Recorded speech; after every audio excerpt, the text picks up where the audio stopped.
teman-teman semua, selamat datang kembali di Safari Dakwah UAS. Jangan lupa like, komen, dan subscribe. Selamat menyaksikan. Oke, selamat malam. Assalamualaikum warahmatullahi wabarakatuh. Terima kasih diundang di sini dan ini udah kayak tadi saya masuk tuh selfie kebanyakan. Jadi PKS bisa jadi partai kebanyakan selfie nanti.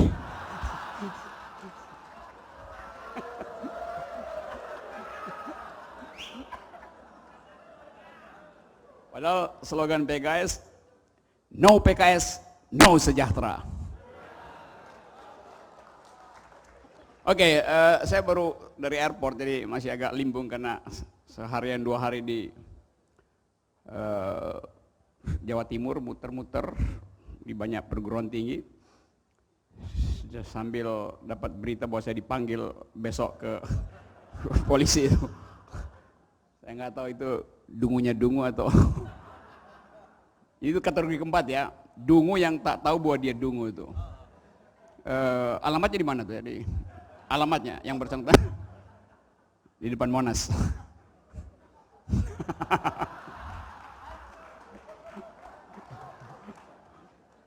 Bayangkan kalau yang bicara itu Sayyidina Ali di sini, joke itu, dia pasti besok dipanggil Bareskrim tuh. Oke, saya cari cara untuk menerangkan ini. Karena satu hal yang mesti kita rumuskan lebih dahulu, kalau kita memastikan hendak mencalonkan diri sebagai legislator, yaitu bahwa kita hanya berpolitik demi menghasilkan keadilan itu. Itu dalilnya itu. Politik hanya dituju oleh mereka yang menghendaki distribusi, bukan yang berupaya melakukan akumulasi itu.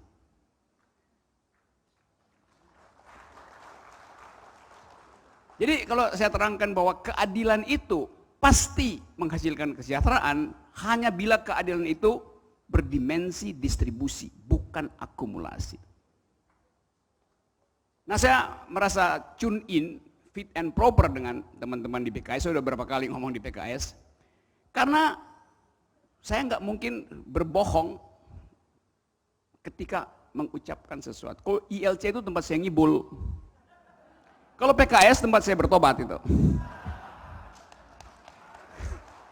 Karena nggak mungkin saya ngibul. Ini separuh di ruangan ini adalah akal pikiran. Saya kenal teman-teman PKS, UI, UGM sedikit.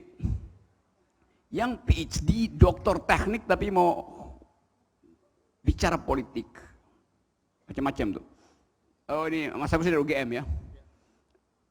Sekarang UGM kayaknya universitas gagal mikir. Apa?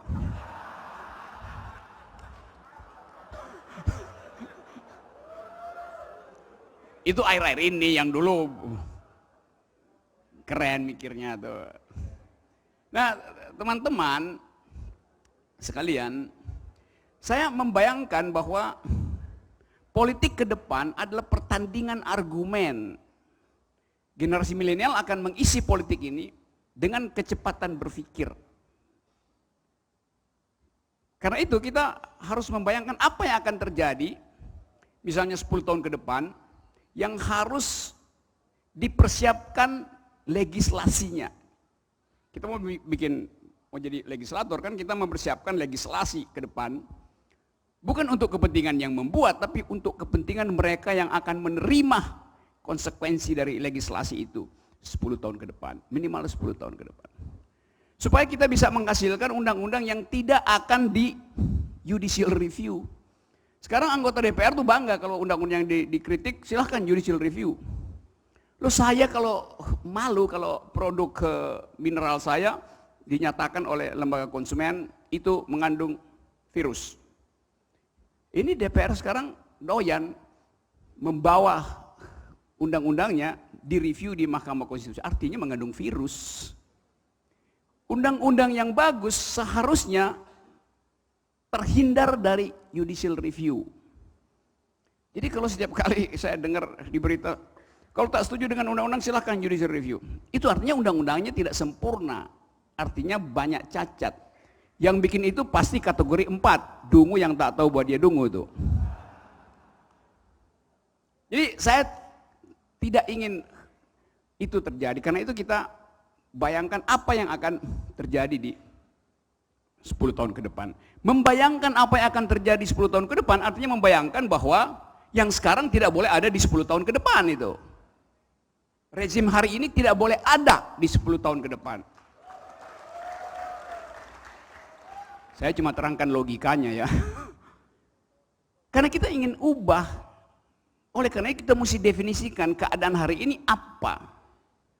Supaya kita pasti untuk menuju apa yang kita inginkan. Kalau kita ragu-ragu merumuskan keadaan hari ini, maka langkah kita juga tertahan oleh keraguan-raguan itu.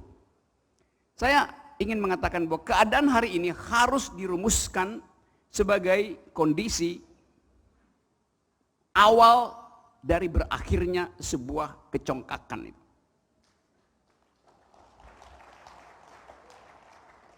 Saya pakai istilah asing, the beginning of the end. Mulainya pengakhiran.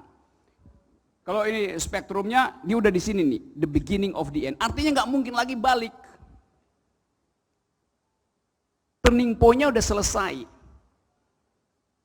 Karena itu, yang ada adalah upaya menegakkan benang basah. Rejim sekarang berupaya menegakkan benang basah, maka bahu-membahulah si dungu dan si pendengki untuk mulai menghambat kemungkinan nyungsepnya elektabilitas.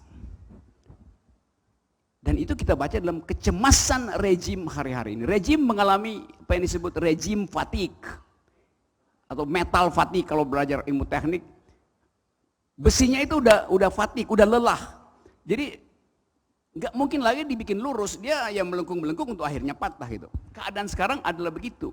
Rejim fatigue, rejim yang lelah. Lelah karena apa? Lelah karena bekerja, karena berprestasi, enggak, lelah karena dungu aja. Itu serius. Kedunguan itu melelahkan dan dia nggak tahu. Kalau dia tahu bahwa dia tidak tahu, dia masih bisa revisi jalan pikirannya. Tapi ini dia nggak tahu bahwa dia nggak tahu. Ya karena boneka memang begitu, Pak. Hakikat boneka nggak tahu bahwa dia nggak tahu. Jadi kalau ditanya misalnya, apa masalah kekuasaan hari ini? Apa sebetulnya masalah presiden hari ini? Masalahnya dia tidak tahu masalahnya. Itu namanya tahu, tidak tahu bahwa dia tidak tahu tuh. Saya cuman terus-terusin ya cerita dari Mas Agus Purnomo tadi. Jadi kalau saya kena deli, dia sponsornya itu. Aktor intelektualnya malam ini adalah Agus Purnomo. Dan itu yang kita baca hari-hari ini. Bayangkan misalnya soal Abu Bakar Ba'asyir itu. Itu kan presiden bikin hoax. Dan di dalam tradisi birokrasi yang bermutu, presiden tidak boleh salah. King can do no wrong. Jadi yang boleh salah adalah anak buahnya. Karena itu misalnya seharusnya kalau ingin bermain-main dengan isu Abu Bakar Ba'asyir, ya suruh aja Kapolri yang umumkan, atau Menteri Polhukam yang umumkan, atau Menteri Kehakiman. Sehingga kalau si Menteri salah, Presiden bisa koreksi. Sekarang Presiden salah, dikoreksi oleh Menteri. Itu yang disebut dungunya dungu. Saya serius ini. Karena nggak ada, kan kita malu, Presiden dikoreksi oleh Menteri. Ini bagaimana cara kita melihat soal-soal semacam ini? Itu kemudian berlangsung terus. Jadi setiap kali kita mendengar sesuatu dari dalam istana, kita harus mulai supaya aman kita bilang itu pasti hoax sebelum dibuktikan benar. Kan mestinya itu benar sebelum dibuktikan hoax. Kalau sekarang saya pakai logika terbalik, semua yang diucapkan oleh pemerintah saya mesti sebut hoax. Supaya saya aman. Loh ini penipuan terakhir bagaimana? Gak ada konsistensi dalam kebijakan. Jadi dengan kata lain, kalau kita baca dari awal, kejadian Abu Bakar Ba'asyir itu menandakan bahwa dapur kekuasaan itu berantakan. Kemarin saya sebut di ILC, tukang masaknya berlebih.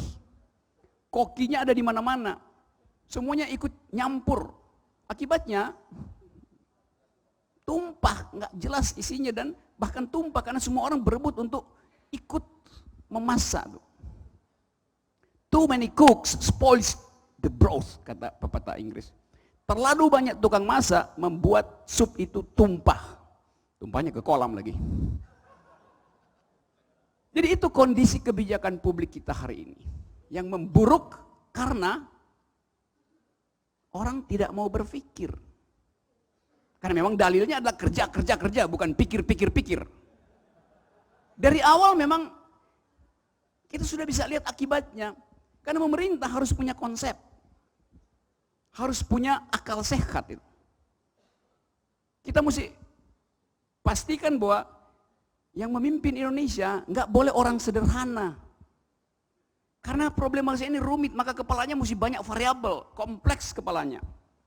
Supaya dia tahu seluruh variabel. Jadi yang bermasalah adalah isi kepalanya sebetulnya. Ya itu konsekuensinya. Jadi kalau seseorang misalnya merapikan rambutnya di bawah pohon, yang mesti dirapikan bukan apa yang di atas kepalanya, tapi apa yang di dalam kepalanya. Harusnya begitu. Menurut saya itu. Iya. Karena kesederhanaan itu, kemarin saya terangkan bahwa saya justru bangga pada kesederhanaan Pak Jokowi. Sebagai kepala keluarga, tapi bukan sebagai kepala negara. Karena orang akan kasih kritik. Tentu kalau yang potong rambut di bawah pohon itu Joko Widodo yang bukan presiden, itu nggak ada urusan dengan publik. Tapi pendukung beliau menganggap saya membuli. Jelas karena yang ada di situ adalah tubuh politik, bukan tubuh persona seseorang. Jadi yang saya kritik adalah tubuh politik.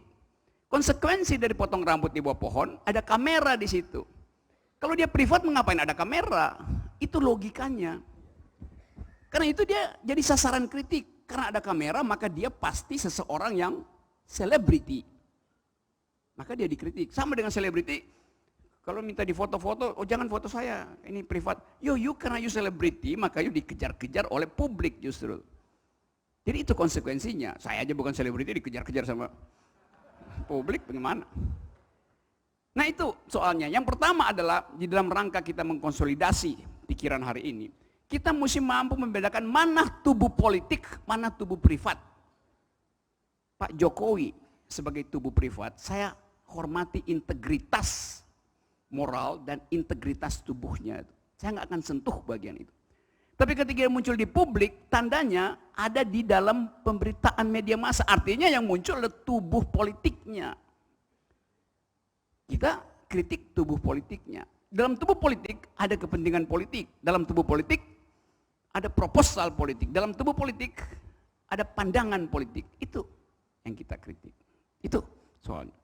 Nah bahan semacam ini tidak lagi kita peroleh mengkritik ini karena pers dibungkam tidak bisa mengucapkan pikiran redaksional. Pers mau bikin headline, dia kontak dulu kantor presiden, boleh nggak? Tentu dia nggak telepon, tapi dia baca kira-kira sinyal dari dalam istana tuh. Belum pernah di dalam republik ini ada pers yang saya mau hindari kata dungu, tidak cerdas sekarang dalam kurung dungu. Karena orang terus menganggap bahwa istilah dungu itu menghina.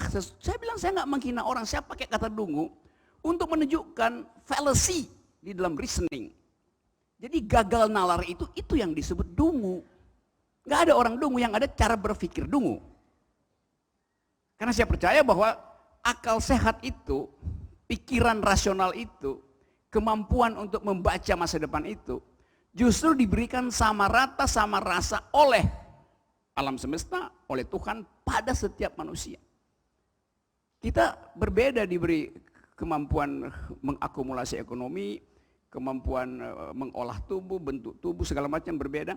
Tapi kita diberi hal yang sama, yaitu akal pikiran. Tuhan memberi itu. Intelek diberikan secara merata. Jadi kalau ada orang yang inteleknya kurang atau nggak punya akal sehat, itu pasti dia nggak hadir waktu Tuhan membagi-bagikan akal pikiran. Sering saya katakan, di mana dia? Mungkin lagi digorong-gorong. Atau mungkin lagi selfie-selfie di pinggir pantai. Atau mungkin lagi potong rambut sehingga nggak datang waktu pembagian. Tapi saya mau katakan itu dalam satire setingkat, sebut aja itu, kalangan sufi selalu pakai satire. Untuk menaikkan abstrakisme, kita bisa berbicara di tingkat abstrak. Sekarang kekuasaan ini nggak mampu berbicara di tingkat abstrak. Dan pengikutnya cepat tersinggung untuk hal-hal yang sebetulnya abstrak. Dan itu kemudian, besok nih saya dipanggil kedua untuk kasus yang aneh juga. Dipanggil pertama dulu kasus Ratna Sarumpait. Minta supaya saya mengakui ada gambar-gambar yang dikirimkan ke handphone saya. Saya bilang iya memang gambar itu masuk. Jadi Pak Rocky buka. Tidak, saya tidak buka. Tapi kan masuk, memang masuk, tapi saya tidak membuka. Sebab untuk membuktikan bahwa saya membuka, harus diparalelkan dengan gambar yang dikirim dari handphone Ratna misalnya.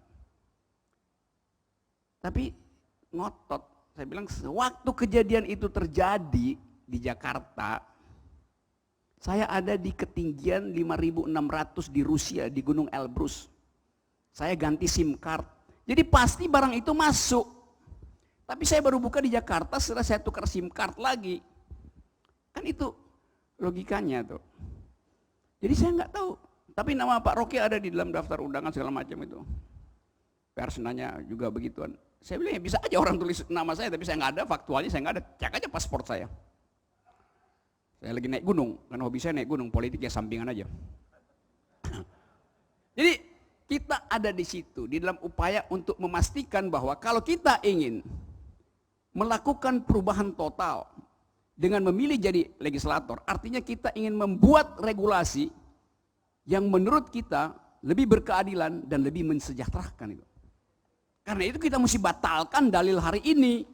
Membatalkan dalil hari ini artinya menutup kemungkinan kekuasaan hari ini, di establishment hari ini, pergi lagi 5-10 tahun ke depan. Itu apa namanya, naluri kita mesti ada di situ, hakikat kita mesti ada di situ. Mengubah kebijakan harus jadi akidah politik kita, akidah politik. Keyakinan bahwa bisa diubah. Supaya bisa diubah, kita pastikan juga dulu bahwa hari ini kekuasaan bisa dikalahkan. Jadi mental itu pertama-tama yang saya kira kita perlukan. Nah supaya kita bisa sampai ke sana, kita mesti mampu untuk memperhatikan berbagai macam pameran statistik yang diajukan oleh pemerintah untuk mendalilkan bahwa mereka mampu untuk melanjutkan ekonomi dan politik hari ini. Bagi saya banyak omong kosong di dalam statistik, dan ini penting bagi caleg ke daerah yang harus melawan statistik palsu yang diedarkan oleh kekuasaan. Statistik pertama misalnya, pertumbuhan kita baik 5,1%. Oh ya, pertumbuhan rejim hari ini pasti baik, 5,1 itu baik. Bila sebelumnya 2% atau 3%. Kan mesti jelas perbandingannya. Nah sebelumnya 6%. Kok klaim sekarang baik? Kan kacau cara lihat persoalannya itu. Kalau dikatakan lagi tidak ada kesenjangan sosial, dihadirkanlah fakta Gini ratio, indeks Gini. Lalu kita, oh iya ya, rasio Gini kita turun dari 0,41 pergi ke 0,39, 0,37. Kalau 0 sempurna, tidak ada kesenjangan. Kalau 1 kesenjangannya total. Tapi kita nggak bongkar metodenya apa. Gini rasio itu mengukur expenditure, pengeluaran bukan pemasukan. Kalau saya bilang tadi saya hobinya naik gunung, maka konsumsi saya sedikit. Saya cuma butuh sedikit karbohidrat dan air mineral. Saya hanya, kalau saya naik gunung misalnya saya butuh 2 aqua, 2 air mineral. Saya butuh 2. air mineral. Karena satu tidak cukup. Air mineral ini harganya 10.000 lah paling mahal, yang paling besar. Yang beginian 5.000. Dan saya perlu tahu sepotong. Kalau cuma naik gunung-gunung kecil-kecil di Jawa Barat ya cukup itu pulang pergi. Harganya 10.000. Jadi konsumsi saya satu hari adalah 10.000 rupiah.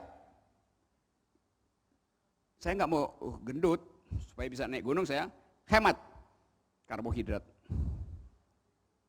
Mahasiswa saya konsumsinya juga 10.000 rupiah.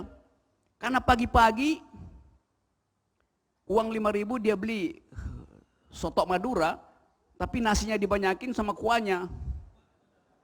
Supaya dia bisa makan buat seharian. Dia masih ada 5.000. Apa dia beli makan siang dan malam? Nggak cukup uang itu. Dia beli promah. Supaya nggak sakit mah. Jadi saya dan mahasiswa saya pengeluarannya adalah 10.000 rupiah. Ada orang yang menguasai 500.000 hektar tanah untuk ditanami lahan sawit Indonesia. Pengeluaran dia sehari juga cuma 10.000. Karena dokter cuma suruh dia minum vitamin C dosis tinggi karena dia banyak penyakit, jangan makan apa-apa lagi. Kalau petugas statistik datang, dia tanya, Pak Rocky, berapa pengeluaran Anda? 10.000 rupiah, Pak. Datang ke mahasiswa, berapa pengeluaranmu? Di 10.000 rupiah juga. Datang ke pengusaha tadi, berapa? 10.000 rupiah juga. Padahal dia lagi membiayai sebuah partai cengeng. Kita bertiga, pengeluarannya 10.000 rupiah. Begitu diindeks, 0, artinya tidak ada kesenjangan antara saya dan dia bertiga, kita bertiga. Kan itu penipuan kan? Karena pemerintah nggak punya data tentang penghasilan, yang ada adalah kesenjangan yang justru dihitung oleh internasional bahwa sekian 40 orang Indonesia menguasai 80% kekayaan. Itu tidak ditampilkan adalah Gini ratio. Kan itu namanya penipuan buat ibu-ibu juga. Harus mampu menjelaskan itu ke konstituen. Jadi yang dipamerkan selebihnya adalah pencitraan jalan tol. Kalau ditanya apa prestasi pemerintah? Jalan tol. Ngapain jalan tol jadi prestasi? Tukang juga bisa bikin asal ada uang. Tidak ditunjukkan bahwa meningkat enggak kepekaan keadilan bangsa ini. Meningkat enggak rasa sejahtera di antara rakyat. Meningkat enggak toleransi di antara kita. Yang ada adalah kami Pancasila. Itu artinya tanda toleransi. Bukan, itu tanda arogansi.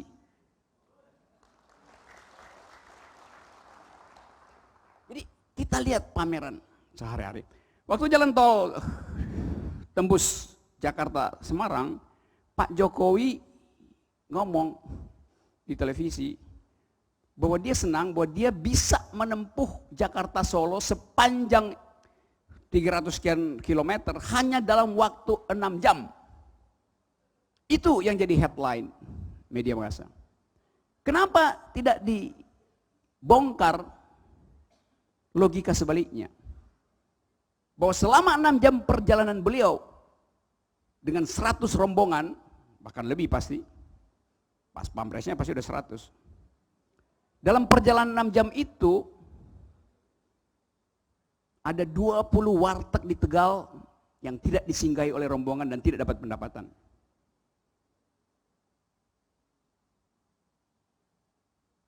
Ada puluhan warung soto Pekalongan yang tidak disinggahi oleh rombongan karena mobil melaju langsung sampai ke Solo. Gak ada pendapatan. Soto Lamongan dan batik Pekalongan. Berapa banyak telur asin yang gagal dijual oleh emak-emak di Brebes karena nggak ada lagi yang mampir di situ setelah dibangun jalan tol. Jadi setiap kebijakan ada konsekuensi sosiokulturalnya yang diabaikan dan kita berdiam diri terhadap itu dan membanggakan bahwa itu jalan tol. Jalan itu adalah hak saya untuk memperoleh akses terhadap kegiatan ekonomi. Karena itu jalan tidak boleh berbayar, karena itu tugas negara menyediakan jalan. Masa jalan tol dibilang jalan publik tapi berbayar? Di mana di seluruh dunia ada jalan untuk publik tapi berbayar? Berbayar artinya berbisnis.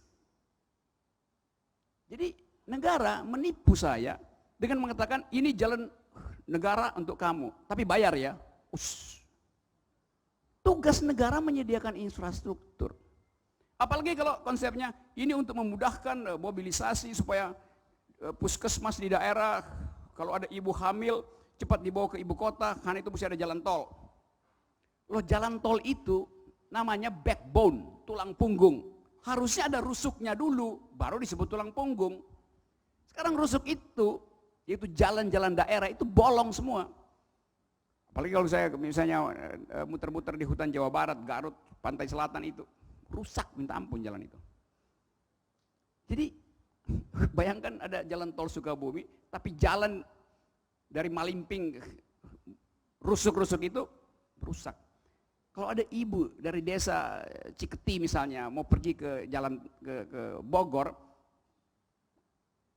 udah bukaan 8, mau melahirkan, ada infeksi, maka dia panggil tukang ojek ngebut di jalan berlubang, sampai memang di jalan tol, tapi begitu masuk jalan tol, ibunya keguguran, karena jalannya berlubang. Jadi nggak ada desain public policy. BPJS juga begitu, yang diklaim baik buat keadilan. Benar, BPJS kalau seorang buruh masuk rumah sakit, pemerintah bilang kami akan biayai si buruh itu. Memang. Tapi begitu si buruh sembuh di rumah sakit selama 3 bulan, dia pulang ke rumah, disambut oleh istrinya, wah ayah sudah sembuh. Atau kalau dia pencari nafkahnya perempuan, wah ibu, istri saya sudah sembuh. Ayah sudah sembuh, ayahnya bilang iya. Masuk meja makan, istrinya bilang, ini ayah tagihan utang, karena selama 3 bulan si istri mengutang pada tetangganya karena suaminya tidak bekerja dan istrinya tidak bekerja. Jadi begitu dia lihat utang, sakit lagi, pingsan lagi dia. Karena pemerintah tidak menghitung bahwa orang yang sakit seharusnya yang ditinggalkan juga dirawat, dikasih social safety net, nggak dihitung. Itu menandakan bahwa pembuat kebijakan hanya mendasarkan kalkulasi politik, bukan kalkulasi sosial. Nah itu tugas dari regulasi aja memastikan bahwa setiap public policy harus berdasarkan pada social policy itu. Itu tema keadilan dan kesejahteraan.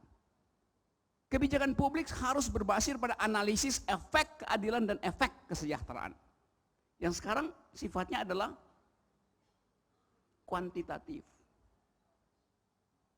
utilitarianistis. Itu yang jadi sasaran kritik saya misalnya selama ini. Saya balik tadi misalnya pada soal jalan tol. Jalan tol itu sebetulnya dia membelah desa jadi kiri dan kanan. Sehingga begitu jalan tol dibuat, majelis taklim sebelah kiri nggak bisa lagi ketemu dengan majelis taklim sebelah kanan. Karena nggak ada jembatan penyeberangan, nggak mungkin orang nyebrang.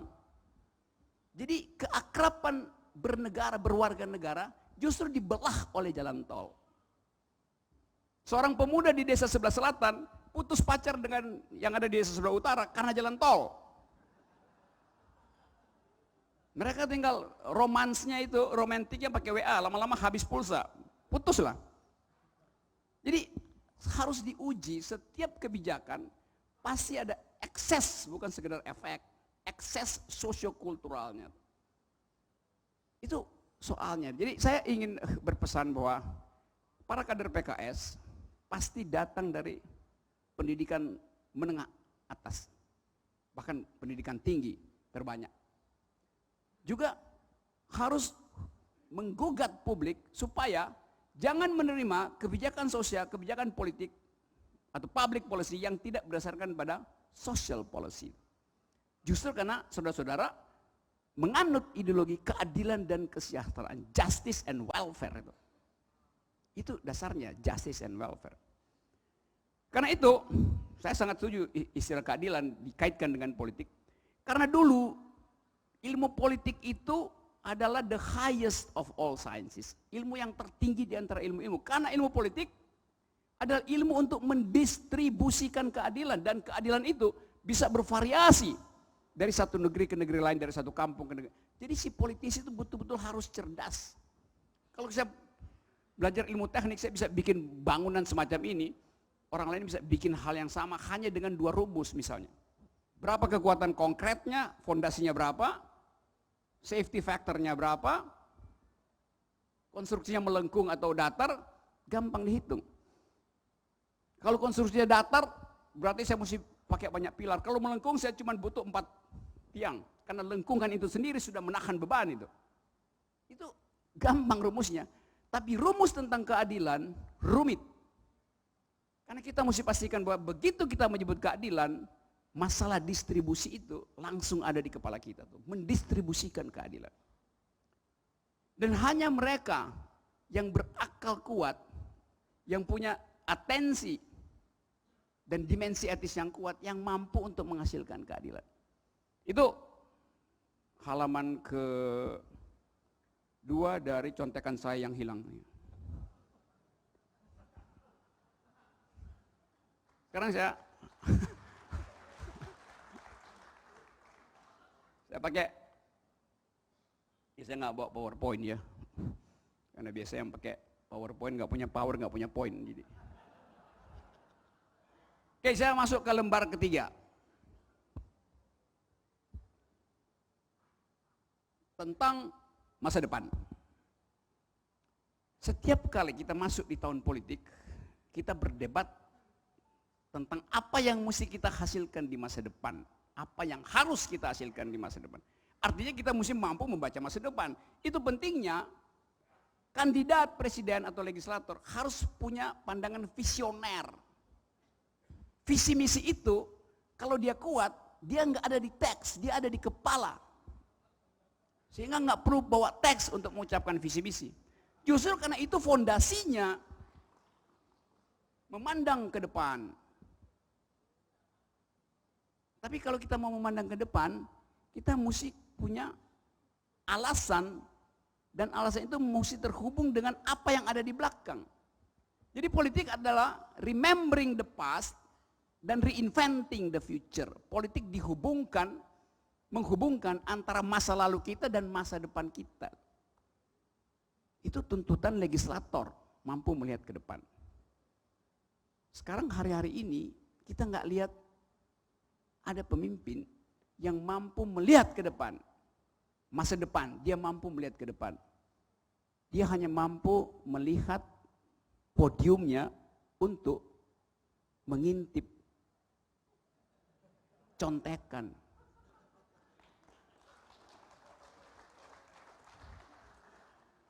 Dia melihat masa depan dengan mata, yaitu kalimat yang dituliskan oleh tim sukses di atas meja. Sehingga dia nggak bisa olah itu.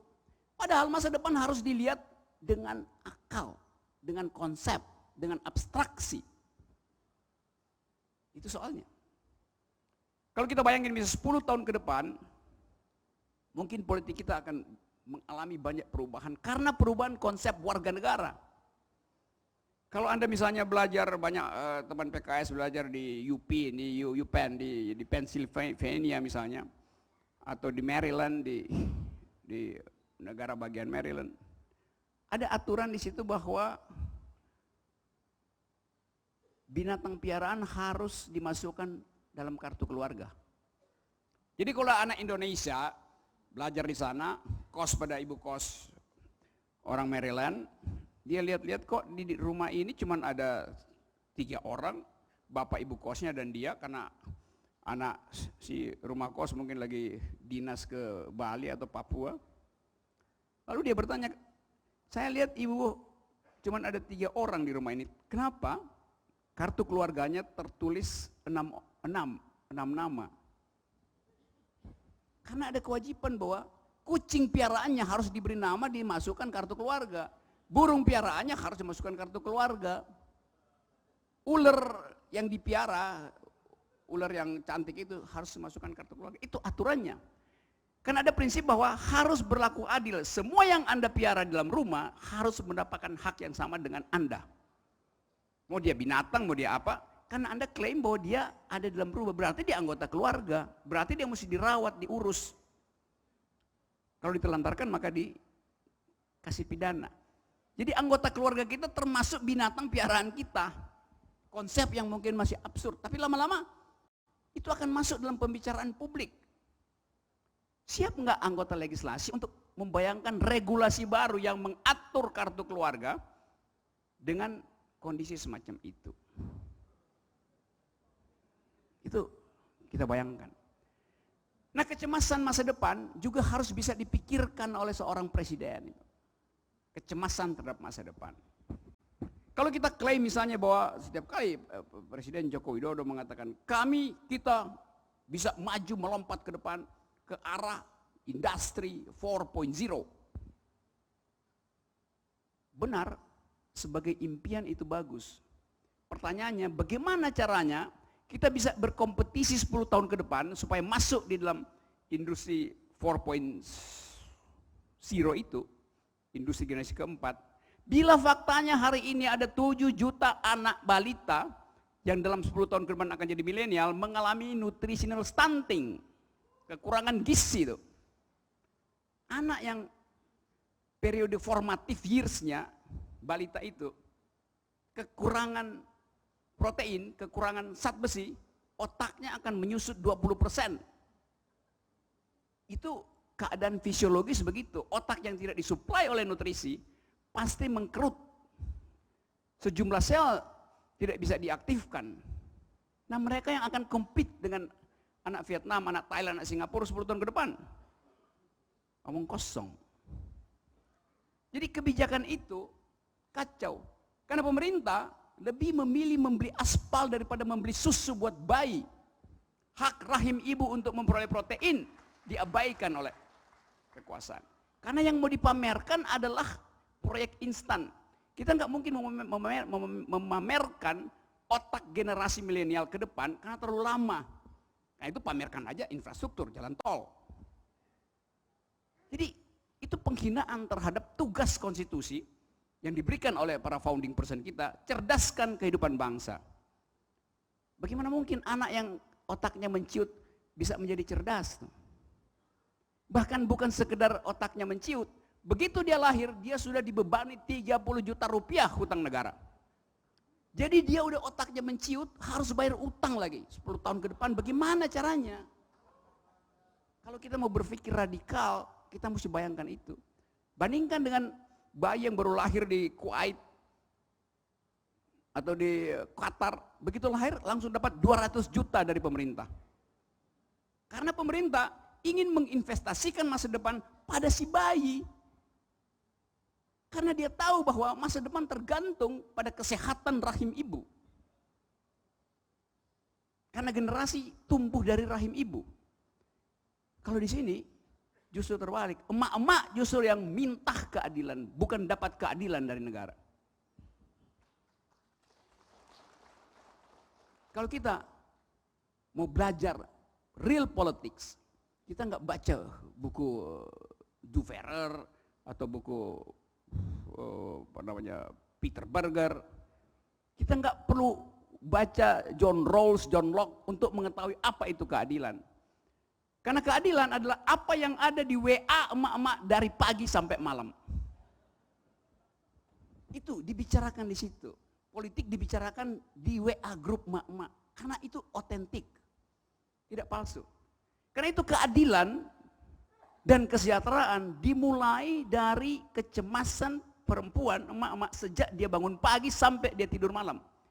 Waktu dia bangun pagi, dia udah hitung-hitung belanja ini cukup gak untuk makan sehari. Udah politis pertanyaannya. Cukup tidak? Dengan kata lain, daya beli saya masih ada atau tidak? Mempertanyakan daya beli itu pertanyaan politik. Sebelum dia tidur malam, dia mesti pastikan bahwa sisa belanjanya cukup nggak untuk buat uang jajan anaknya di PAUD atau di SD.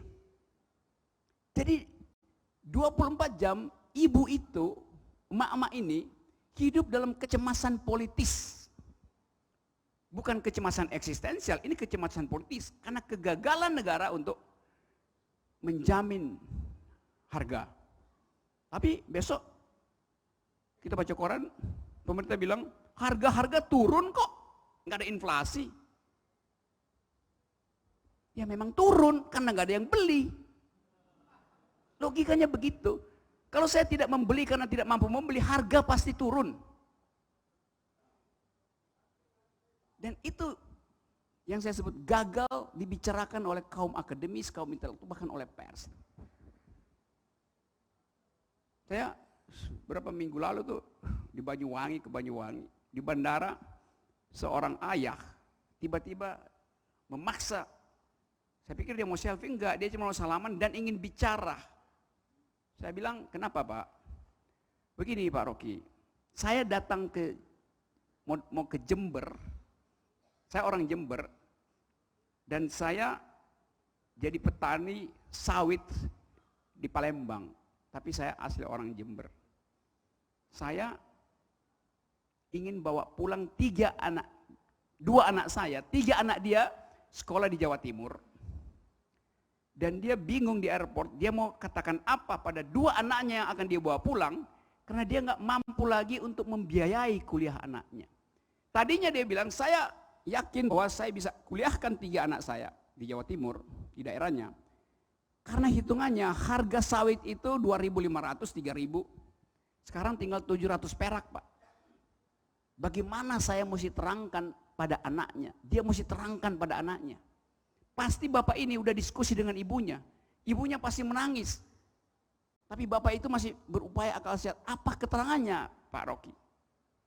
Sehingga anak saya mengerti bahwa dia hanya mampu membiayai 1 anaknya, 2 akan dia bawa pulang ke Palembang itu. Anda bayangkan. Sepanjang saya bayangkan, pikiran itu ada sejak dia dari naik bandara Palembang sampai turun ke bandara Banyuwangi. Itu yang ada di kepalanya tuh. Sementara selama 6 jam Presiden Jokowi bilang, sukses saya menempuh tanpa macet dari Jakarta ke Solo. Tuh. Kontras itu yang menggugah rasa keadilan, bahwa ada yang kacau di dalam cara berpikir rejim hari ini. Kacau. Jadi para legislator harus pastikan bahwa ke depan tidak akan lagi bertemu dengan petani dari Jambi Palembang yang mengeluhkan keadaan. Dia bukan nggak mau sekolahin anaknya, bahkan dia pastikan 3 anaknya bisa sekolah, kok tiba-tiba harga sawit jatuh. Jadi perencanaan sosial negara tidak menghasilkan keadilan dan kesejahteraan pada rakyat kecil itu. Dan terutama pada ibu-ibu. Ibu-ibulah yang paling menderita begitu terjadi gejolak ekonomi. Karena dia yang mengerti psikologi keluarganya. Ya, keadilan itu bukan apa yang dipamerkan di Instagram oleh presiden, bukan apa yang diproyeksikan ke layar besar oleh para pendukungnya dalam bentuk infografis. Itu data kering. Keadilan adalah tatapan mata antar manusia yang mengerti bahwa tetangga saya mengalami penderitaan tapi dia sembunyikan itu. Itu dasarnya kita berpolitik. Kalau kita lakukan evaluasi lebih panjang lagi tuh. Tadi saya katakan, Presiden membayangkan industri 4.0, tetapi faktanya mereka yang akan mengisi infrastruktur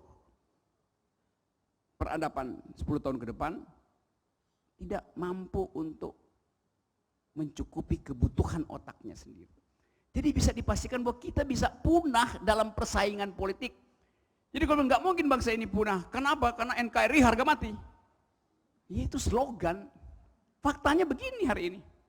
Coba kita hitung berapa jam sih NKRI harga mati kalau terjadi konflik bersenjata di Laut Cina Selatan. Kalau perang dagang antara Amerika dan Cina berubah menjadi perang terbuka, berapa lama NKRI bisa bertahan? Hitungan strategis 14 jam. NKRI betul-betul mati. Kenapa? Karena kalau jalur itu dijepit oleh armada ke-7 Amerika, dari Okinawa dia turun ke Pakistan, Pakistan dia turun naik ke Okinawa, dia jepit di situ, kita berhenti suplai energi, karena itu tempat suplai energi Indonesia. Karena kita nggak mandiri secara energi. Suplai pangan, beras, bawang putih, kedelai dari Amerika, nggak bisa lagi masuk lewat Cina Selatan. Radarnya dikacaukan. Karena Amerika tunggu kalian adalah proksinya Cina. Kita mesti bayangkan itu sebagai kalkulasi. Presiden harus mampu untuk memperlihatkan bahwa ada kemungkinan terjadi eskalasi dan apa persiapan politik dan ekonomi bangsa ini. Nggak ada tuh dibicarakan. Padahal itu poin yang lagi hangat di dalam politik regional. Dalam 14 jam kita berhenti. Dalam 14 jam itu berapa banyak kandungan ibu-ibu yang seharusnya menghasilkan generasi pemikir terpaksa mengalami infeksi dan keguguran karena antibiotik tidak lagi masuk, karena kita masih import antibiotik, belum bisa bikin sendiri. Kita bisa ambil obat Cina, tapi WHO bilang ya boleh, tapi cara pembuatan obatnya tidak bersih, bahaya. Jadi NKRI kalau dicepit di situ bisa bertahan bila kita bukan negara importir. Karena kita negara importir, begitu dijepit selesai bangsa ini. Jadi masuk akal kalau siapa Pak Prabowo pernah bicara ini bisa lumpuh, memang bisa. Potensial lumpuh, banyak betul negara yang lumpuh. Hanya karena gagal untuk mengantisipasi masa depan itu. Bahkan bisa lumpuh karena gagal mengaktifkan demokrasi itu. Kalau sekarang dipertanyakan apa yang dilakukan presiden terhadap demokrasi? Nggak perlu dipertanyakan itu, so presiden hari ini sudah ada dalam sistem demokrasi. Yang dipertanyakan mengapa demokrasi mundur justru dalam kepemimpinan 4 tahun ini. Ada perpu, membubarkan ormas, ada segala macam. Ada kasus hukum yang nggak jelas itu. Jadi justru demokrasi kita mundur. Dalam catatan para pengamat internasional, indeks demokrasi kita drop, turun. Jadi begitu banyak persoalan ada di dalam kehidupan kita. Masih lanjut apa? Waktunya habis. Waktu yang habis itu waktu 01 yang habis. Karena itu saya sebutnya the beginning of the end. Saya lanjutkan imajinasi saya. Kita mau berpikir bahwa nanti 10 tahun ke depan kehidupan robotics akan masuk ke Indonesia. Karena perkembangan teknologi informasi, karena kecerdasan buatan itu bertumbuh setiap 20 hari ada penemuan baru dalam cognitive science, Yunto, artificial intelligence. Sehingga orang dunia ini mulai cemas bahwa kehidupan manusia akan diambil alih oleh robot. Di Jepang beberapa hotel resepsionisnya adalah robot, bukan lagi manusia.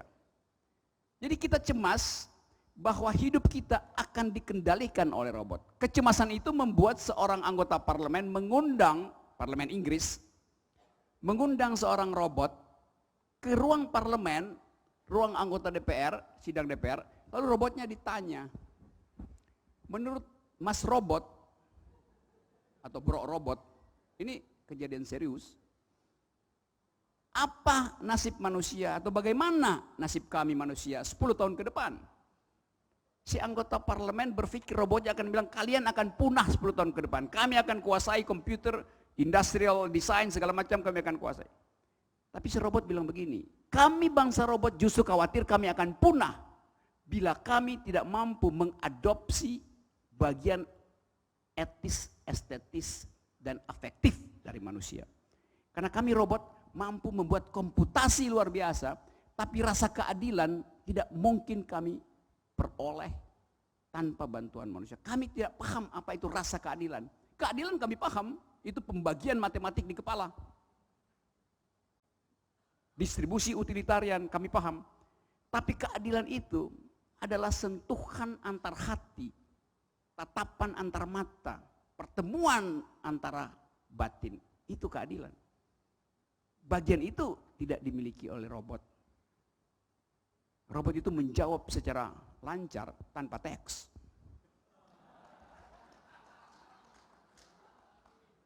Itu beda robot dan boneka.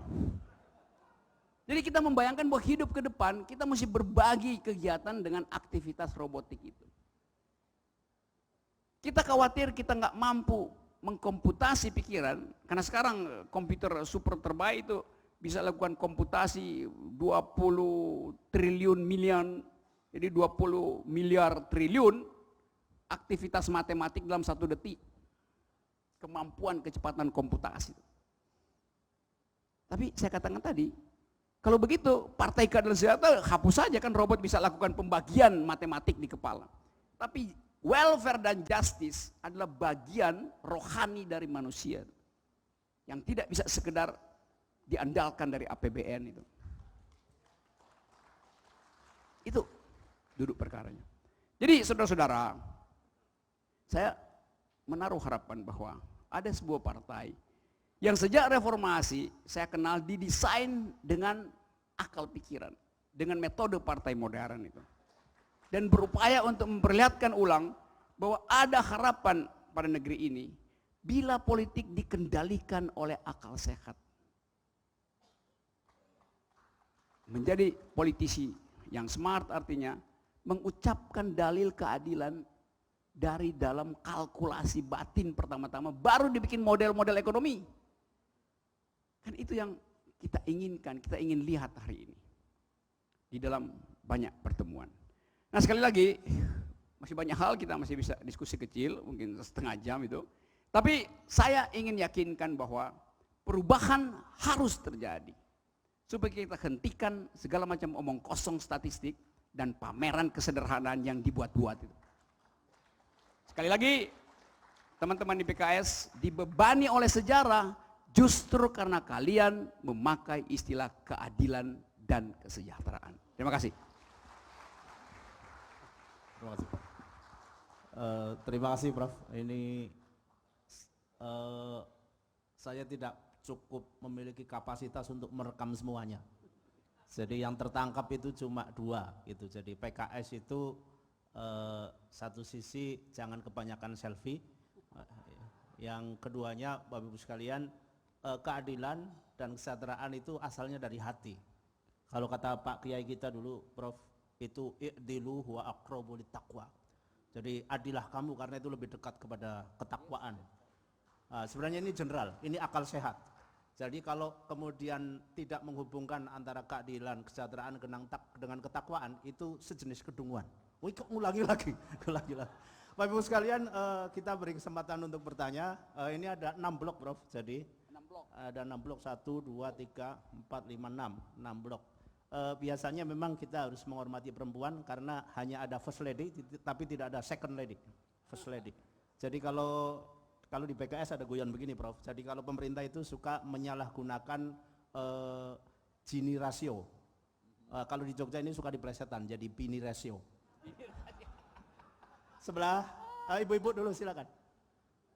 Ibu-ibu kalau ada yang tanya, kalau tidak merumuskan pertanyaan susah itu sebenarnya bagian dari filsafat. Merumuskan pertanyaan itu bagian yang susah. Susah merumuskan pertanyaan itu bagian dari filsafat. Ada. Berarti Ibu sudah memecahkan permasalahan. Silakan. Terima kasih Ibu. Mohon maaf diperkenalkan karena saya belum kenal. Dari daerah pemilihan mana? Punten, itu untuk caleg. Kalau untuk aleg dari anggota dewan dari mana? Ya, nama saya Ibu Siti Odijah, saya Ketua Fraksi PKS Kota Tangerang Selatan. Kota Tangsel, ya. Pertanyaan saya adalah sederhana saja. Ya. Bagaimana cara kampanye dengan menampilkan akal sehat? Karena masyarakat kita itu masih hanya berharap dari berapa uang yang dia terima supaya dia bisa berangkat ke TPS. Itu saja, terima kasih. Luar biasa. Ini pertanyaan simpel tapi selama saya kuliah tidak pernah ada jawabannya. Silakan, sebagian tengah.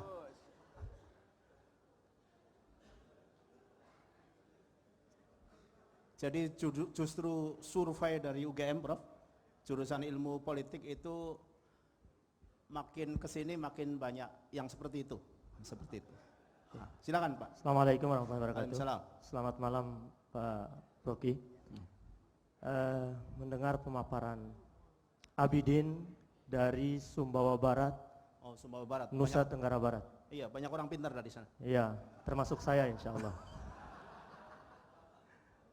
Mendengar penjelasan dari Pak Rocky Gerung tadi, sudah menjadi kesimpulan bagi kita semua dan semoga menjadi kesimpulan bagi masyarakat Indonesia bahwa pemerintahan ini harus diakhiri. Tetapi ini bukan kita pesimis gitu. Sepertinya akan berat tugas Prabowo ke depan. Karena mendengar penjelasan yang kita membawa suatu yang ideal dengan kondisi realitas sekarang ini gitu ya. Itu sangat berat. Dan beratnya tugas Prabowo itu pasti menjadi beratnya tugas PKS juga ke depan. Tuh. Sehingga satu pertanyaan singkat dari saya, kalau satu enggak boleh sebenarnya Pak, dua jadinya gitu ya. Ya. Pertama, bagaimana Bapak melihat prospek PKS di pemilu 17 April 2019 ini dari pengamatan yang Bapak lihat selama ini? Karena kalau kita baca survei-survei yang dibuat oleh kelompok-kelompok sana itu selalu di bawah 4% itu. Tapi berdasarkan akal sehat Bapak kira-kira seperti itu, kira-kira PKS di 17 April ini bagaimana? Itu yang pertama. Sekarang tadi berapa? Ya, Kata survei hari ini berapa? Survei hari ini berapa? katanya sih di bawah 4 semua, kalau menurut kelompoknya Pak Jokowi gitu ya. Ya. Yang kedua, bagaimana saran dari Pak Rocky kepada kami yang berada di daerah ini untuk membuka akal sehat masyarakat itu gitu. Ya. Mirip dengan pertanyaan dari Ibu tadi, karena masyarakat kita ini kan suka yang dipertontonkan tadi, yang cukur rambut di bawah pohon itu suka dilihat gitu, masuk gorong-gorong itu suka dilihat. Gitu. Tapi dia tidak pernah berpikir bahwa peluang untuk menggratiskan SIM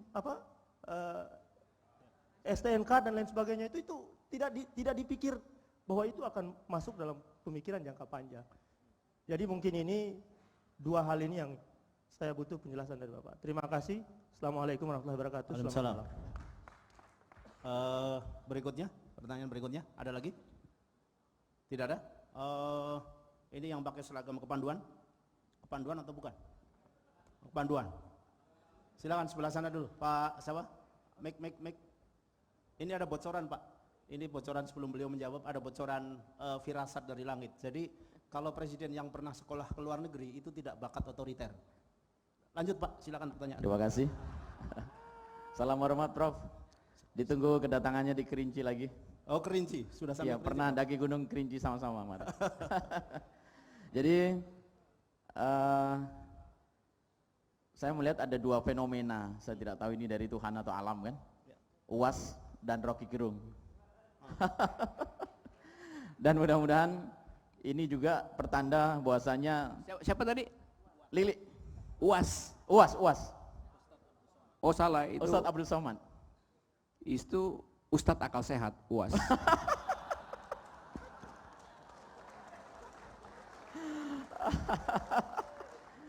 Baik, pertanyaannya sederhana Prof. Saya tidak mencalek lagi, cuman teman-teman di sini banyak yang akan melanjutkan di periode berikutnya.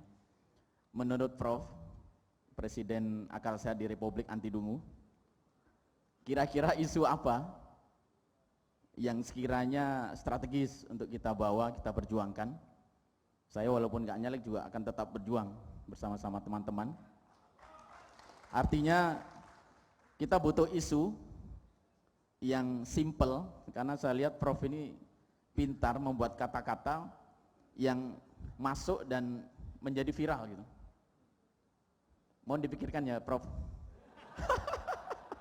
Malam ini akan kita bawa pulang dan akan kita viralkan di kalangan PKS. Dan saya tetap berdoa, slogan no Rocky no party, dan satu lagi tadi Prof, no PKS no sejahtera, ini akan kekal sampai kapanpun. Allahu Akbar. Terima kasih Prof. Assalamualaikum warahmatullahi wabarakatuh. Waalaikumsalam. Satu lagi, silakan. Ini pertanyaannya makin malam makin berat nih. Satu lagi, silakan Pak. Mohon maaf dibatasi dulu, Pak Sugeng ini karena teman saya, jadi saya kenal. Ini agak ini apa namanya, urusan pertemanan, tapi tidak terlalu buruk. Sophia. Ya, silakan Pak Sugeng. Terima kasih. Prof. Rocky, selamat malam. Ini orang Solo, Prof, jadi perlu hati-hati. Iya.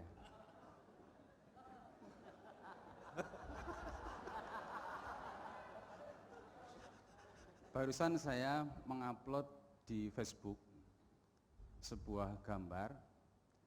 Barusan pagi tadi di depan sekretariat DPC PKS kecamatan kami berada dipasangi spanduk merah, persis di depan.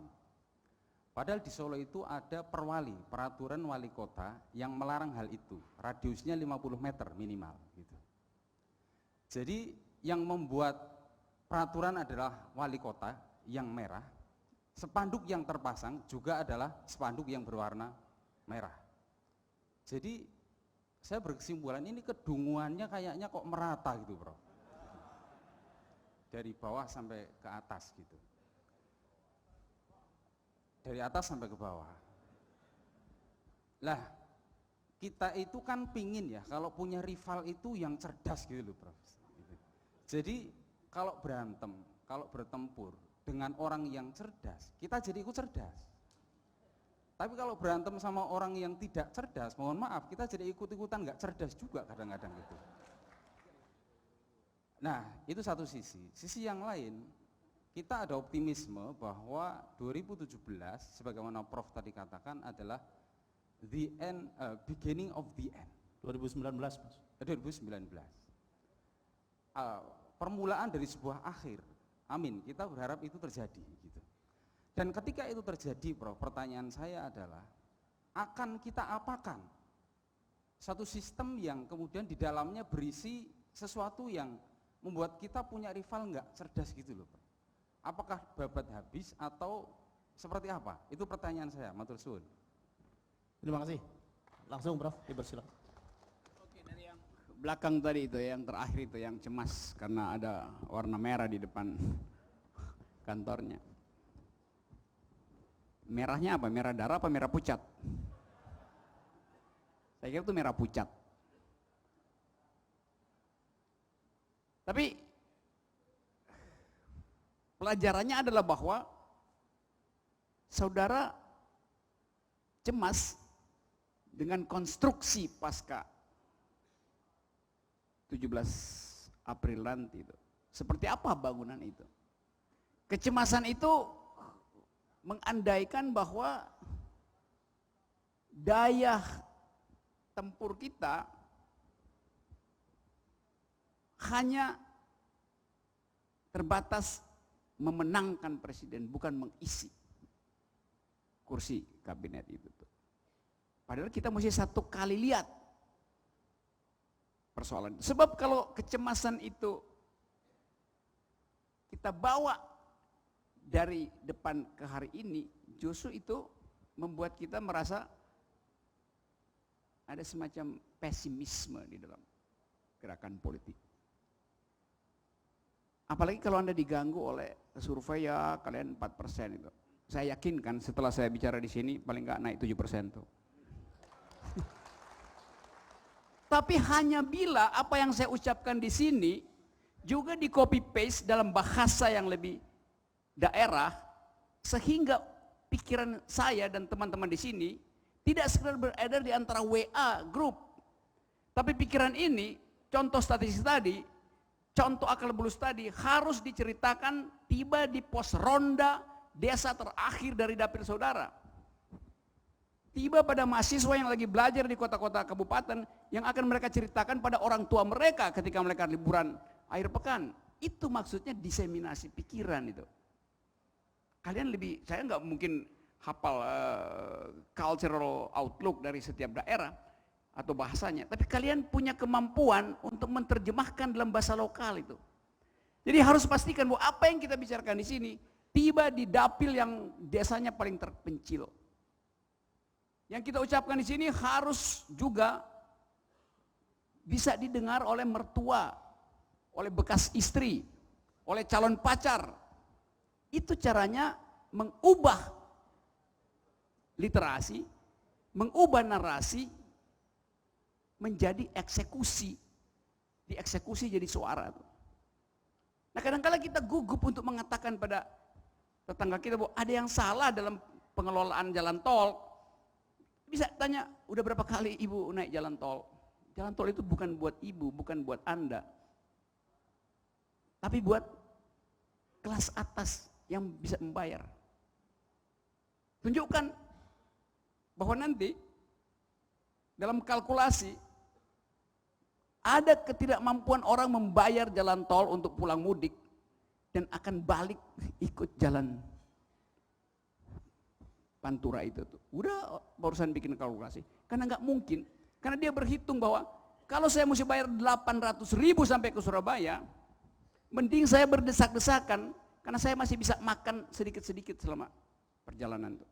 Itu apa namanya, skala ekonominya begitu. Perhitungan ekonomisnya begitu. Jadi orang yang pakai mudik jalan tol itu pasti dia nggak punya problem dengan pendapatan. Tapi yang mudik itu bukan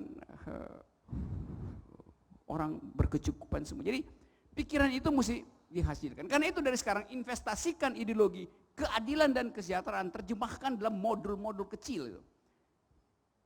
Bukan soal gagasan besar, karena kita akan bicara dalam mikropolitik daerah, lokal itu. Efek dari kesalahan kebijakan menyebabkan petani buah naga itu membuang dan menyerahkan buah naganya itu pada kambing, disuruh makan kambing. Kan harganya tinggal 500 perak. Dari 10.000 rupiah dulu 1 kilo buah naga, sekarang 500 perak. Karena pemerintah tidak menghitung konsekuensi dari gairah atau romantisasi buah naga itu. Tidak diberi penyeluhan bahwa efeknya nanti akan menurunkan harga. Itu tugas negara untuk memberitahu pada petani. Jadi terangkan aja dengan cara sederhana. Yang kedua adalah pastikan bahwa gagasan keadilan dan sejahtera itu harus ada di dalam pemerintahan berikutnya. Tentu Pak Prabowo lebih Indonesia menang. Ya, itu slogan yang penting karena harus bertarung dengan petahana. Tapi setelah menang, keadilan harus dirasakan oleh yang menang. Kesejahteraan harus dirasakan oleh yang menang. Jadi menang karena ingin adil. Menang karena ingin sejahtera. Harus ada kalimat berikutnya. Itu caranya. Supaya pemerintahan berikutnya tahu bahwa dari awal menang itu untuk adil dan sejahtera. Kondisikan itu sehingga ada di kepala kabinet nanti. Dan dengan cara itu ada klaim dari PKS terhadap slogan itu yang secara ideologis bisa berubah menjadi kebijakan itu. Soal kecil kan, mengambil sinopsis itu sehingga bendera PKS tidak lebih rendah misalnya dari bendera Gerindra atau bendera Demokrat atau bendera PAN, kan itu soal karena kita, saya bilang kita nih, saya anggap aja saya bagian, karena kita sama-sama menginginkan ideologi keadilan itu dipahami secara politis bukan secara ekonomis, karena keadilan artinya kehendak untuk mendistribusi, mesti ada drive politik. Itu poin penting di situ. Yang kedua tentu PKS kelebihan akal sehat dan surplus IQ, dan itu mesti dipamerkan di dalam perdebatan. Karena saya masih menghitung bahwa kelas menengah di kota-kota besar juga masih terpukau dengan kemampuan PKS untuk mengolah isu secara cerdas. Dan tentu cerdik. Nah saya tidak tahu apa kondisi di Medan, kondisi di NTT, NTB, tapi saya mau kasih gambaran umum aja bahwa keadaan itu adalah keadaan yang memang menantang kita untuk mencari sinopsisnya apa, keadilan sinopsisnya di Riau apa sih? Jadi jangan takut dengan promosi bahwa kalian nggak mungkin bisa lakukan apa-apa. Bahkan sekarang orang bicara tentang teror global, bahwa perang nuklir akan terjadi, semua orang bersiap mempersiapkan senjata nuklir. Padahal artinya nggak ada gunanya yang disebut deterrent effect itu. Karena senjata nuklir artinya tergantung pada informasi satelit yang disuplai untuk membackup persenjataan nuklir. Kalau satelitnya diganggu, macetlah senjata nuklir itu kan. Itu gampang aja logikanya tuh. Suplai energi dunia itu bukan lagi pakai kapal kebanyakan, itu pakai pipa bawah tanah. 20% dari minyak dunia itu disuplai pakai pipa bawah tanah. Jadi nggak usah bom pesawatnya, nggak usah bom tankernya, putusin aja di bawah tanah. Jalur energi itu, apa namanya, pipeline laut itu. Jadi ada banyak teknik yang sifatnya lokal yang mesti kita ketahui. Apakah di satu daerah ada nuklir atau sekedar apa namanya, serat optik di bawah tanah. Itu keahlian saudara-saudara sebagai caleg. Saya nggak mungkin kasih jawaban. Kalau saya kasih jawaban artinya saya sok tahu tuh.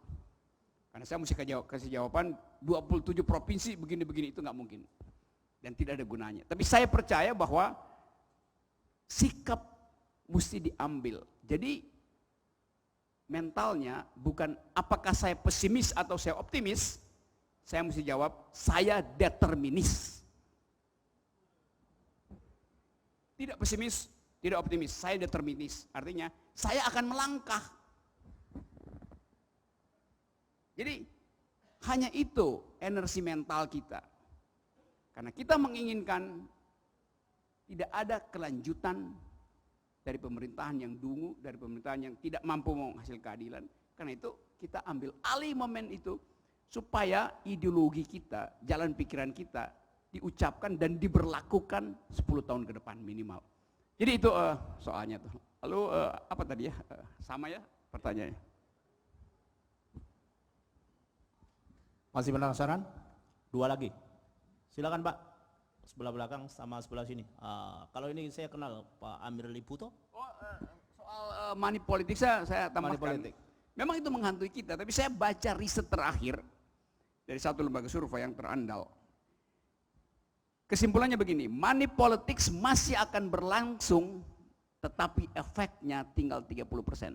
Jadi berlangsung artinya masih ada uang beredar, tapi tidak akan berefek pada pilihan di kotak suara. Jauh drop itu. Riset 2000 pilkada kemarin juga diriset dan memperlihatkan itu bahwa tren turun. Memang ada money politics, tapi efeknya pada kotak suara drop tinggal 30%. Jadi percayalah bahwa efek dari WA emak-emak itu juga sampai di desa-desa tuh. Jadi agak susah menipu hari ini, kecuali memang ingin bangkrut. Jadi silahkan money politics, Anda pasti bangkrut itu. Ya, silakan Pak, langsung. Mic. Ya, terima kasih Pak Prof. Rocky Gerung. Saya sering dengar bahwa pemimpin itu representasi dari rakyatnya. Jadi kalau pemimpinnya dungu, mestinya rakyatnya dungu juga. Saya mohon tanggapan itu yang pertama. Terus yang kedua, sebetulnya yang jadi persoalan hari ini adalah bagaimana kita memenangkan akal sehat dan hati nurani. Sementara situasinya dominasi dengan kepalsuan dan keserakahan. Jadi idenya kita setuju Prof, tapi bagaimana kita memenangkan akal sehat dan hati nurani di Indonesia 17 April 2019. Terima kasih Prof.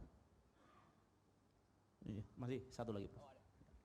Satu lagi Pak Amir Liputo, Ustaz Amir Liputo. Baik, sebentar.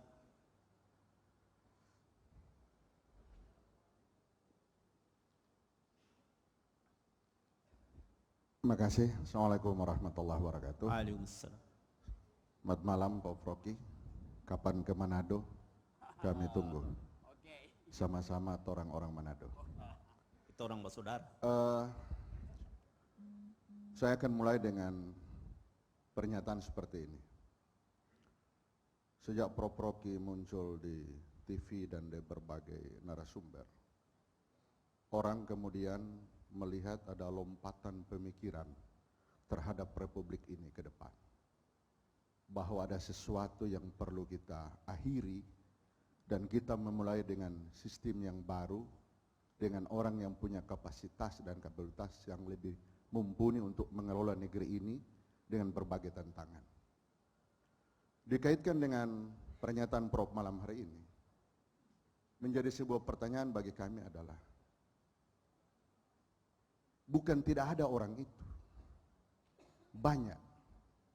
Tetapi ada sebuah fenomena yang perlu Prof lihat, dalam tanda kutip, mohon maaf, bahwa pers hari ini kurang berani atau justru bahkan Prof Rocky di LC kadang-kadang tidak dihadirkan untuk hal itu. Sehingga info-info seperti tadi itu tidak menggelinding di tengah masyarakat. Maka yang terjadi adalah kontradiktif, kepalsuan-kepalsuan yang muncul itu yang ditampilkan setiap hari di berbagai media. Saya dalam tanda kutip, seorang pemimpin sebuah TV yang besar, dulu begitu kuat, mendukung ingin perubahan. Tapi begitu dipanggil, diperiksa, belum keluar dari tempat pemeriksaan, dia menyatakan pernyataan mendukung petahana. Itu fenomena yang terjadi sekarang. Nah, di mana akal sehat kita orang-orang ini? Keberaniannya hilang. Nah, di mana Prof menganalisa ini? Kalau seperti ini terus, kita jangan bermimpi bahwa apa yang Prof sampaikan tadi itu akan terjadi. Kenapa? Kita terlalu takut dengan persekusi-persekusi yang ada. Saya yakin dan percaya Prof besok akan dipanggil, tidak akan takut dan itu, dan terus menyuarakan suara kebenaran. Terima kasih. Ya, terima kasih Pak Amir. Ini ada kisah yang bagus dari Itali. Itali dulu pernah ada kisah Perdana Menterinya namanya Berlusconi. Dia punya salah satu klub yang populer di sana dan punya TV dan perusahaan pers itu hampir mayoritas. Tapi yang terjadi ya nanti dibaca aja, nanti jawabannya beliau. Yang terjadi dibaca aja, gimana kisah Berlusconi itu, dia dengan sangat dominan tapi akhirnya kemudian membuat Italia itu bangkrut. Kira-kira begitu kalau kisah sedihnya ini mau dilanjutkan gitu ya. Jadi makanya jangan bikin bangkrut Indonesia gitu. Silakan Prof. Oke, ada pepatah Itali bilang begini, El sueño de la razón produce monstruos. El sueño de la razón. Akal yang tidur akan membangunkan monster itu. Jadi kalau kita berhenti berakal, maka kita mengundang monster untuk menguasai malam. Besok pagi kita bangun, 2 periode betul-betul terjadi. Kan itu saya mengandalkan belusukan akal sehat setiap hari, setiap minggu saya 3-4 kali ada di kampus daerah. Dan pengetahuan saya mengatakan bahwa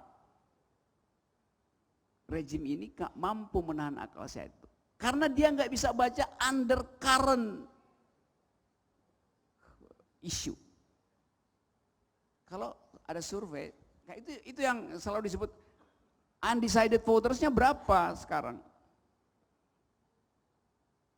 Selisih antara petahana dan oposisi mungkin 9-8%. Kalau disebut 10-12%, oke. Tapi kalau dibilang, wow masih 20-25%, saya nggak percaya.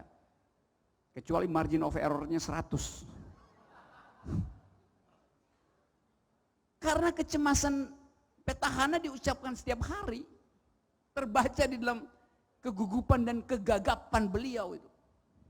Orang petahana itu kalau dia 60% aja dia udah leha-leha tuh, tinggal nambah sedikit.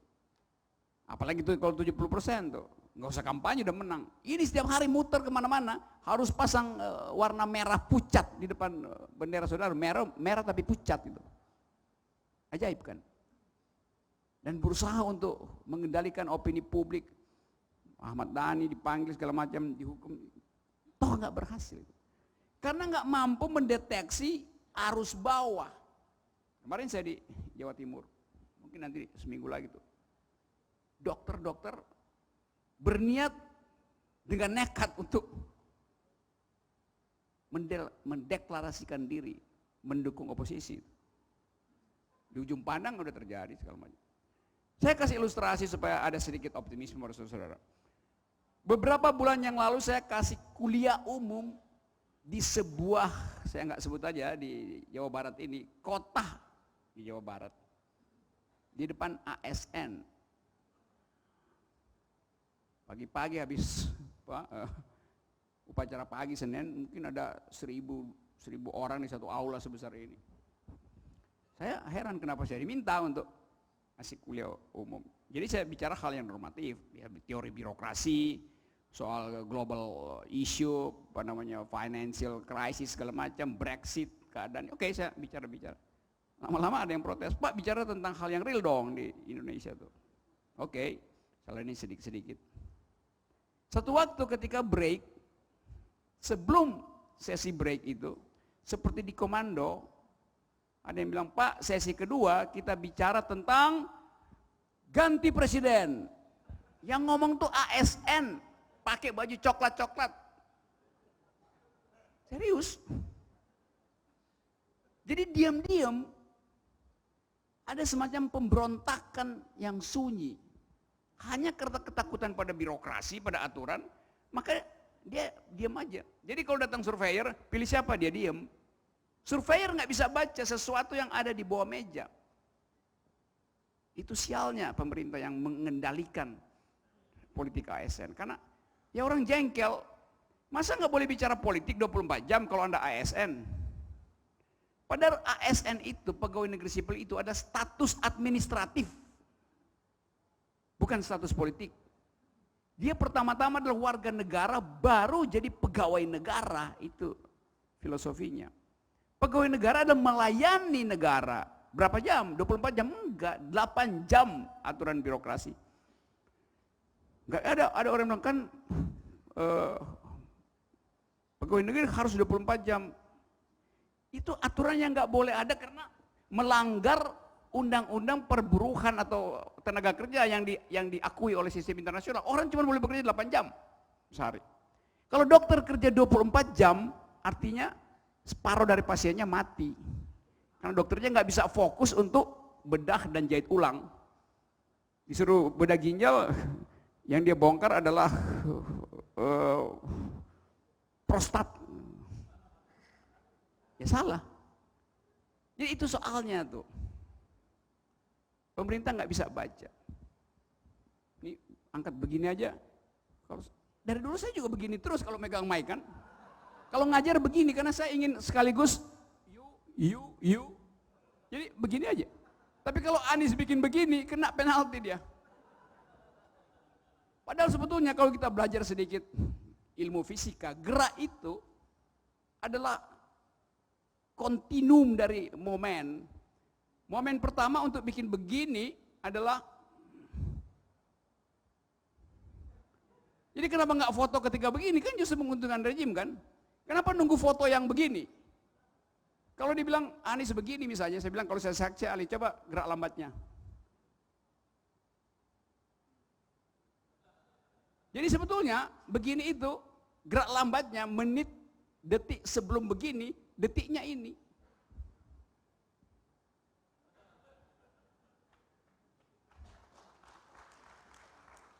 Karena ini adalah delik. Ini adalah promosi, itu masalahnya kan. Jadi logikanya di mana kalau PNS, ASN nggak boleh bicara politik. Kalau si istri pulang kerja sebagai guru, pegawai negeri, mengeluhkan masalah harga pada suaminya, dan suaminya mulai membuka janji politik presiden, berdiskusi dengan istrinya, itu adalah pembicaraan politik. Nggak boleh? Boleh, karena itu di ruang privat, di dalam rumahnya tuh, di ranjang mereka. Sekarang ini udah, ini negeri makin gila pengawasannya tuh. Saya baca terakhir ada kepres apa tuh, tentang pembinaan ideologi Pancasila atau apalah itu. Yang mengharuskan sebelum ada pemutaran film, orang mesti berdiri menyanyikan Indonesia Raya, Garuda Indonesia. Jadi mau dikendalikan pikiran orang itu hanya karena gugup dengan elektabilitas, gugup dengan nanti pluralisme nggak jalan. Ngapain di bioskop orang nyanyi Indonesia Raya atau Garuda Pancasila? Saya mau nonton film silat, Ngapain saya disuruh berdiri tegak dulu? Konsentrasi saya hilang itu kan. Itu cuma negara otoriter yang mengatur bahasa tubuh di ruang yang bukan urusan publik itu. Saya mau nonton film percintaan romance, tapi Garuda Pancasila dulu, udah hilang romansnya tuh. Pacar saya udah pergi duluan tuh, ngapain katanya. Ini akal-akalan itu, coba agak kacau kan. Jadi itu kan rejim yang panik sebetulnya tuh. Kalau filmnya misalnya film baru, film box office baru turun 3 hari, yang nonton itu bule. Apa bulenya ikut menyanyi coba? Kalau cuma saya sendirian orang Indonesia nonton, bulenya orang baratnya bingung, ini ngapain nih orang nih? Jadi kekacauan itu ada di dalam rejim yang sedang panik sebetulnya. Mengalami panic attack gitu. Serangan panik mendadak lalu bikin kebijakan yang macam-macam.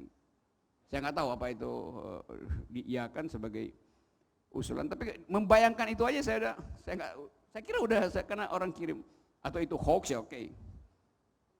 Tapi itu bagian dari pengendalian ideologi itu. Jadi di mana-mana saya bertemu dengan Bawasri, Badan Pengawas Jari. Kacau itu. Bukannya latih orang untuk berdebat, ini disuruh orang supaya hati-hati jarimu tuh. Jadi itu keadaan kita, dan saya percaya bahwa sekali lagi percaya itu bukan karena ada nujum dari atas. Kalau kita mengamati, kita dapat semacam kesimpulan umum itu.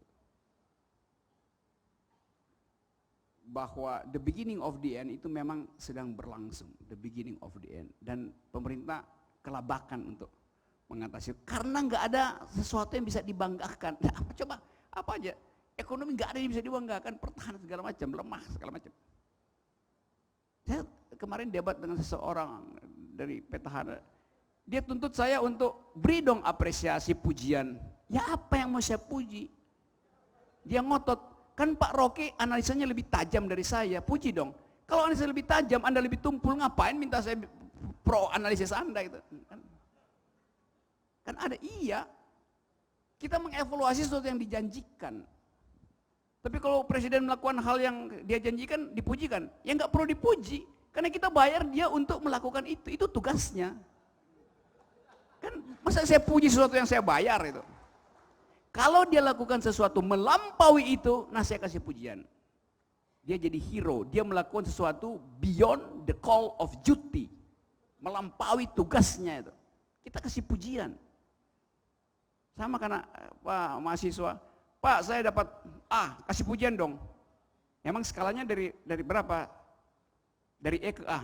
Anda dapat maksimal. Ya udah, Anda dapat maksimal. Apa yang saya puji? Seharusnya Anda memang dapat A. Kalau Anda dapat E, ya saya goblok-goblokin itu. Kalau Anda dapat A plus, saya puji. Tapi Anda nggak bisa kan dapat A plus kan? Paling saya kasih dia A minus. A untuk pengetahuan, minus untuk kelakuan. Jadi itu, ngotot minta pujian. Padahal justru yang dilakukan yang tidak dia janjikan.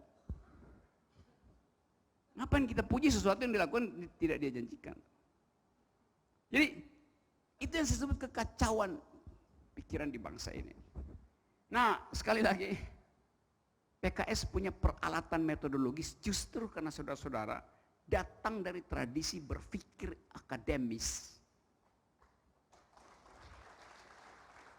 Yang jadi masalah, saudara-saudara gugup untuk menyerahkan pikiran itu diuji pada publik karena menganggap publik hanya ingin terima nasi kotak. Itu udah membatalkan energi saudara sendiri. Terobos itu.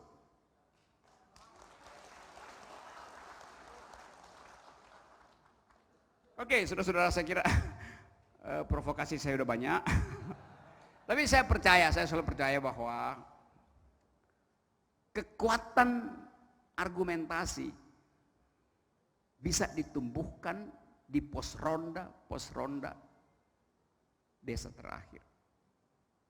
Sebulan lalu saya kasih ceramah semacam ini, diundang justru oleh emak-emak dan kepala desa di 3 kecamatan Banyuwangi dan saya kasih ceramah di tengah kebun kopi yang datang 3.000 orang juga dengan pertanyaan yang tajam, dengan bahasa yang seperti ini pun mereka masih mengerti gitu. Jadi jangan malas menemui konstituen. Saya aja pergi ke situ dan saya yakin mereka paham apa yang saya ucapkan di sini. Sekali lagi terima kasih, dan satu waktu nanti saya akan bersalaman dengan saudara-saudara sambil mengatakan, Pak Rocky, saya legislator dari PKS, saya berhasil masuk ke parlemen dan saya ingin aktifkan akal sehat karena dia akan beruntung keadilan dan kesejahteraan. Terima kasih. Assalamualaikum warahmatullahi wabarakatuh. Salam. Luar biasa.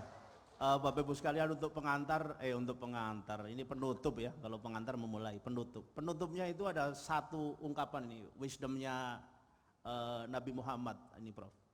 Jadi ada pertanyaan sahabat itu kepada beliau, ayu jihadin afdal, jihad apa yang paling utama? Kemudian beliau menjawab, kalimatul haq inda sultanil ja'i, jadi kalimat yang benar di hadapan penguasa yang dungu gitu. Nah karena itu Bapak Ibu sekalian, moga-moga ini sebenarnya yang kita lakukan sebenarnya sedang membangkitkan kembali pikiran sehat, partai yang keinginannya selalu sehat, PKS gitu ya. Kemudian yang keduanya, kita itu bisa membreakdown 2 hal itu, keadilan dan kesejahteraan. Tetapi bukan hanya matematis, tetapi juga ada aspek ruhaninya itu. Jadi ada tasawufnya, kira-kira begitu. Karena itu kemudian moga-moga bagian dari pertemuan kita malam ini adalah ini bagian dari keberanian kita untuk ketemu konstituen. Walaupun kita tahu Prof, kalau ketemu konstituen itu ada 2 wajib yang tidak bisa ditinggalkan. Wajib pertama adalah rokok, wajib keduanya adalah uang transport gitu, uang transport. Ini wajibnya caleg, kalau yang sudah alek dia sebenarnya ada bisa faktor pengurang namanya aspirasi. Ini semuanya paham aspirasi. Tapi aspirasi biasanya matematis. Jadi belum sampai levelnya itu edukasi. Ini tantangan kita bersama, moga-moga kita bisa menerjemahkan, tapi nama adalah doa. Walaupun orang Inggris bilang what is the name, apa arti sebuah nama, tapi PKS nama adalah doa.